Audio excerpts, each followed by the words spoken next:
Hi everyone, welcome back into part 2 of this exclusive NAIA National Tournament breakdown video.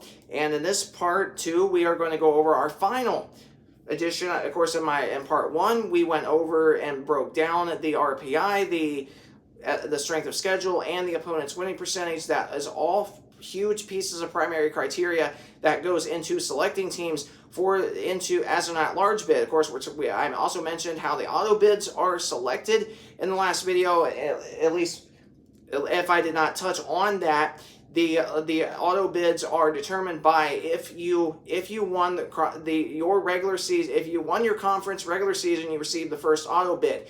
If you are the team that makes it to your conference title game, and if you win your conference title game plus the regular season, then whoever is the runner-up in your conference tournament championship game receives the second auto bid. And if I did not mention that in part 1, I apologize, and that's why I wanted to start off this video talking about that, because that's how the auto bids are determined. If you win the regular season, you get the first auto bid. If you make it to your tournament title game, whoever is the runner-up in your league title game gets the second auto bid. So that's how the auto bids are determined. There's 30 auto bids out of 64 teams, meaning that the other 29 bids are at largest, determined off of primarily your RPI, strength of schedule, and opponent's winning percentage. There's also other pieces of key information that I'm not going to talk about in this video. Of course, you can find out the rest of that yourself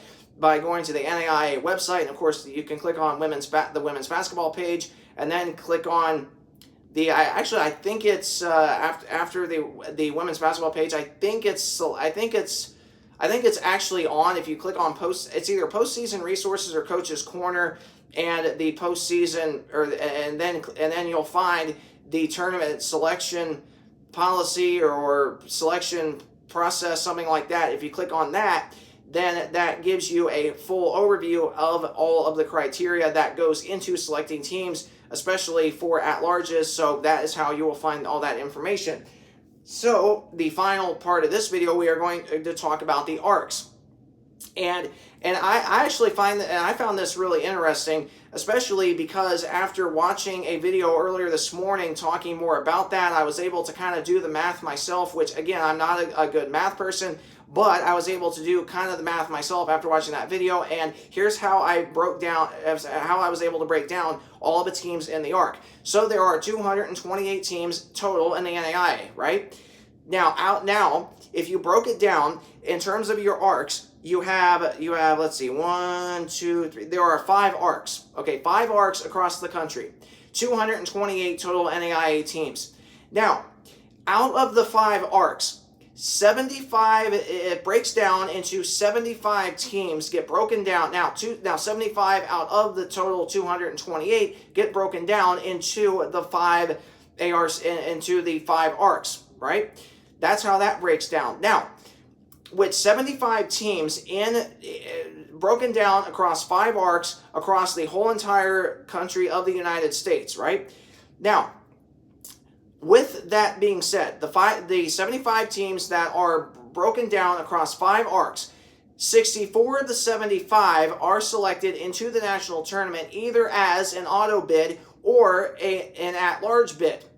And then, if you break that down even further, 11 out of the 64 teams that are put into these 5 ARCs across the United States, 11 of the 64 teams do not make the national tournament. Now, looking at all 5 latest ARC standings, can we determine which teams would make the national tournament right now without looking at their overall record? No. However, in terms of your ARC, think of it this way. Your ARC, you kind of have a merge, so to speak. You kind of have a merger, meaning that for example, the Crossroads League, and again, I'm going to use the Crossroads as an example because that's the league that I follow the most and the league that I attend the most games at. So looking at the Crossroads League, there are 16 teams in the North ARC. That is the ARC or region, or geographical region rather, that the Crossroads League schools have been put into in this North Arc for this season. Now, out of those 16 teams, right? 16 teams in the North Arc. Now, you have two of those teams are in the WAC conference, meaning Indiana Tech and Rochester Christian. Then you have one, two, three. You have three. So two out of the 16 come from the WAC conference. 3 out of the 16 come from the CCAC conference, which is the Chicago Collegiate Athletic Conference. Those 3 teams are St. Francis of Illinois, Olivet Nazarene out of Illinois, and St. Xavier out of Illinois. Now, and then 2 of the 16 come from the River States Conference, meaning Rio Grande out of Ohio, as well as Shawnee State out of Ohio. Then the remaining teams in the North Arc are the teams from the Crossroads League, meaning St. Francis, Indiana, Marion, Indiana, Spring Arbor, Michigan, Huntington, Indiana, Taylor, Indiana, Indiana Wesleyan, Indiana, and Bethel, Indiana. So that is a breakdown of that.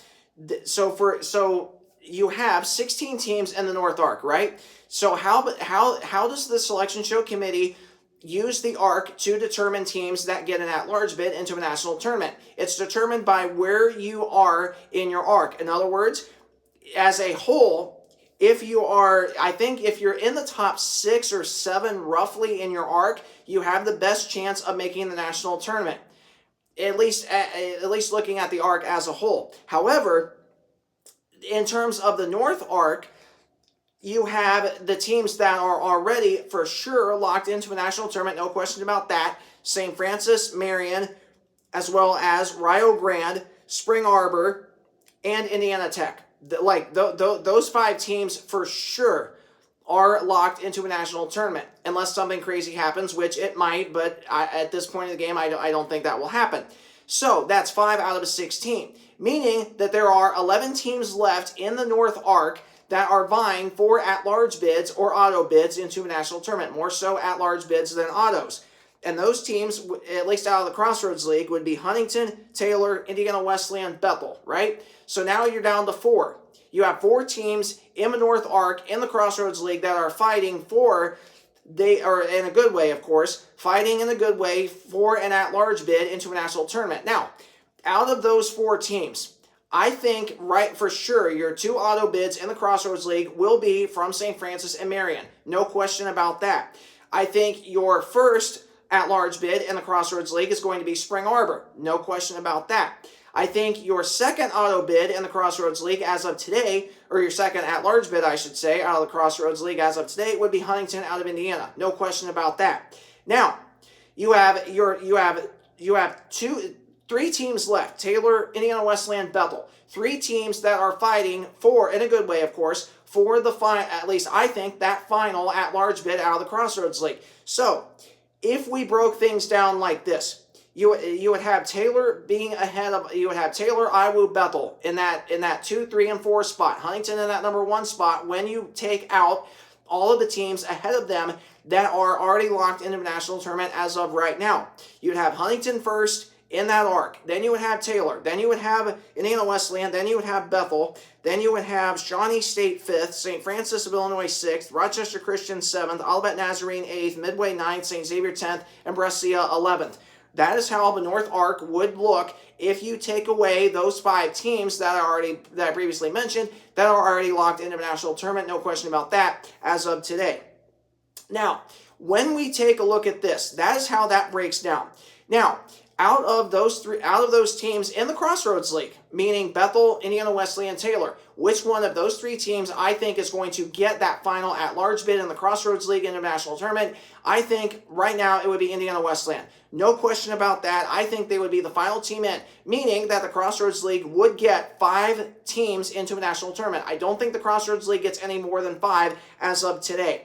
And again, Bethel, I don't think Bethel makes the national tournament unless they run the table in the regular season and basically went out, including running the league tournament. I think that is the only way Bethel out of Indiana gets in at this point in terms of the Crossroads. For Taylor, Taylor, 4 out of their last 5 games in the regular season are come against the 4 big teams ahead of them, meaning Huntington, St. Francis, Spring Arbor, Marion.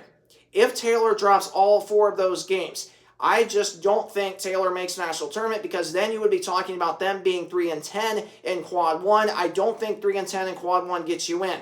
So if it were me, I think Taylor and Bethel would both be left out of a national tournament in terms of at-large bids in the Crossroads League as of today. So in the North Arc, that leaves us with Shawnee State, St. Francis, Illinois, Rochester Christian, Michigan, Olivet Nazarene, Midway, St. Xavier, Brescia. I think out of those remaining teams in the North Arc, I think that the cutoff, more than likely, you would have Shawnee State and St. Francis of Illinois. I think those would be your 6 teams in the North Arc. And again, this comes after taking out St. Francis, Marion, Rio Grande, Spring Arbor, and Indiana Tech, because those 5 teams I think are for sure locked into the national tournament, no question about that. Then if we broke it down after that, meaning which teams would be ranked in order in the North Arc, it would be Huntington first, Taylor second, Indiana Wesleyan third, Bethel fourth, Shawnee State fifth, St. Francis sixth out of Illinois, Rochester Christian seventh, Olivet Nazarene eighth, Midway ninth, St. Xavier 10th, Brescia 11th. Now, of course, I mentioned that I think Taylor and Bethel would be left out of the national tournament. I don't think in this scenario, I just don't think the Crossroads League is going to get 7 out of the 8 teams in. Do they get 6 out of 8 in? Possibly, but I think that's unlikely. If somehow the Crossroads League gets 6 teams in, I think outside of the 3 teams that are for sure locked, St. Francis, Marion, Spring Arbor, Huntington, I think is for sure in. So I think the Crossroads League for sure gets 4 in. In terms of 5 teams in, I think that would be Indiana Wesleyan all day long. Would be that 5th team into the national tournament, no question about that. Now, if there was a 6th team potentially that would get into the national tournament, I think that would be Taylor. I don't think that's likely at this point, but it's not out of the realm of possibility. So I think Taylor would potentially be that final team in the Crossroads League in the North Arc. That is for sure. Then you look at the teams that would be technically be 5th and 6th in the North Arc after taking out all the above teams that I mentioned earlier that are for sure locks. I think Shawnee State, St. Francis of Illinois would get the final 2 spots, meaning that Shawnee State would get an at-large bid out of. Now the River States Conference is different because they get 1 auto bid for the regular season, and I believe the second auto bid comes from whoever has the highest strength of schedule remaining. I'm not sure how that plays out right now. Now in the CCAC conference, I think that right now St. Francis of Illinois has the highest chance of making it at this point. I would not count out Olivet Nazarene, Rochester Christian, and the WAC. I think they get in ahead of Lourdes, Indiana Tech. I think they, of course I mentioned them, they're for sure in. So I think the WAC in terms of your at-large bid would only favor 1 team. I think that's Rochester Christian. So if we broke down the arcs, basically your top 7 teams outside of the ones that are already locked in the national tournament, you would have Shawnee State, technically that would be 5th, St. Francis of Illinois 6th, Rochester Christian 7th. I think, and Olivet Nazarene 8th. I would not count out Olivet Nazarene for an at-large bid. So potentially you would have 5, 6, 7, and 8, technically, when you take away all the other teams that for sure would be locked in as of now in the North Arc. I think you would have, for sure, Shawnee State in, St. Francis of Illinois in, Rochester Christian in, and Olivet Nazarene in. I think Midway, St. Xavier, Illinois, and Brescia, I don't think any of those 3 teams make it unless they run their conference tournament. Of course, Brescia and Midway are also in the River States Conference. St. Xavier of Illinois is also in the CCAC. So again, I think the CCAC, I think for sure is going to have St. Francis of Illinois and Olivet Nazarene.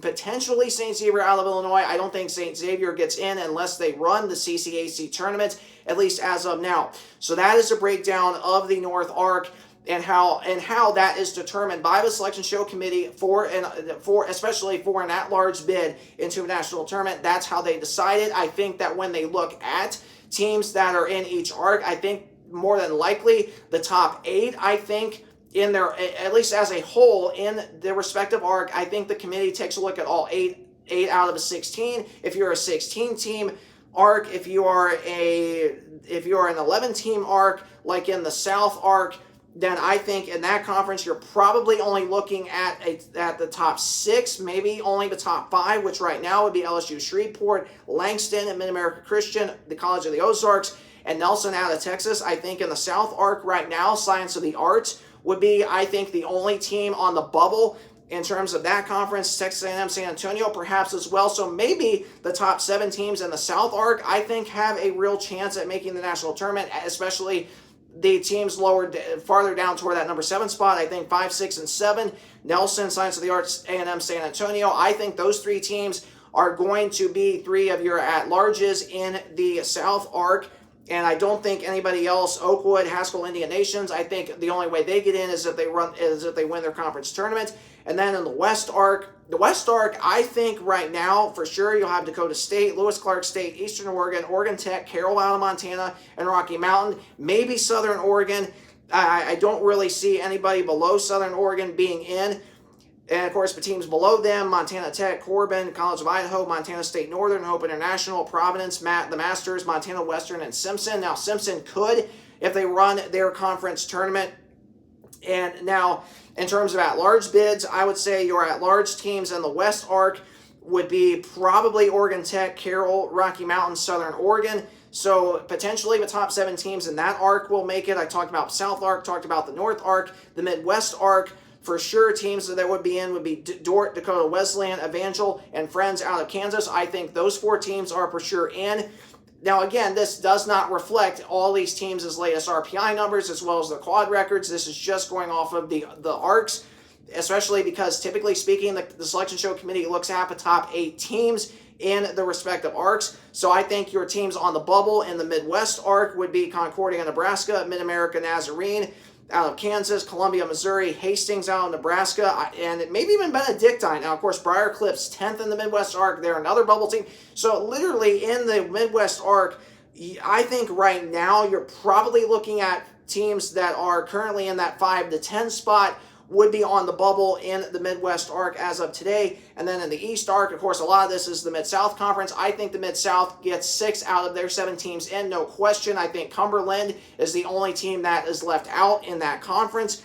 So I think right now, for sure in the East arc, Freed-Hardman, at least in terms of being in, Freed-Hardman, Bethel, Tennessee, Lindsey Wilson, Campbellsville, as well as Cumberland's. I think those teams for sure in. That's 5 out of the 7 in the Mid-South. Georgetown, I forgot about Georgetown. So again, in terms of the Mid-South Conference, teams for sure in the national tournament, at least in my opinion, with Freed-Hardman, Bethel, Tennessee, Lindsey Wilson, Campbellsville, Cumberland's, Kentucky, and Georgetown, Kentucky. Now, teams on the bubble in that particular arc, I'd say Loyola, Louisiana, William Carey, Mississippi. I think they both are firmly in right now. I think Tennessee Southern is also firmly in. So I think teams on the bubble in that arc would be Southeastern, which is currently 9th, Faulkner 11th, St. Thomas 12th. I don't think anybody 13th on down, being Cumberland, Kaiser, Milligan, Bryan. I don't think any teams lower than St. Thomas have a chance at getting an at-large bid as of now. And again, this is just based off of these arcs.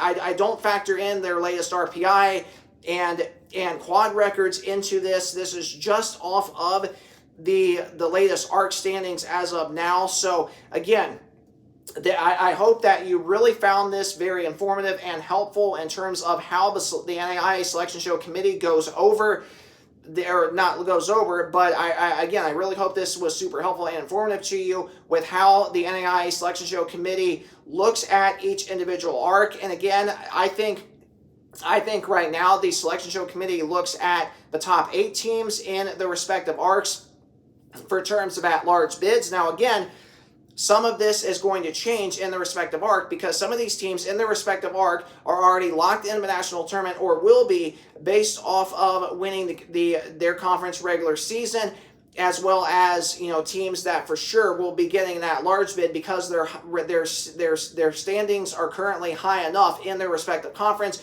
to where that would not be a problem. So again, I really hope this was super helpful and informative. And real quick, I am going to record a part 3 video looking at all of the current conference standings, kind of reflecting off of the latest ARC numbers to give you a much better understanding for specifically of which teams would be in and which teams would be on the bubble. So that's going to be coming your way momentarily. Again, if you did enjoy this part 2 video, please either like, comment, or subscribe. I truly appreciate any feedback that you may provide me, and thanks so much for tuning in with me today and watching this NAIA National Tournament the national tournament selection process breakdown. I hope this was helpful, and I'll see you in part 3.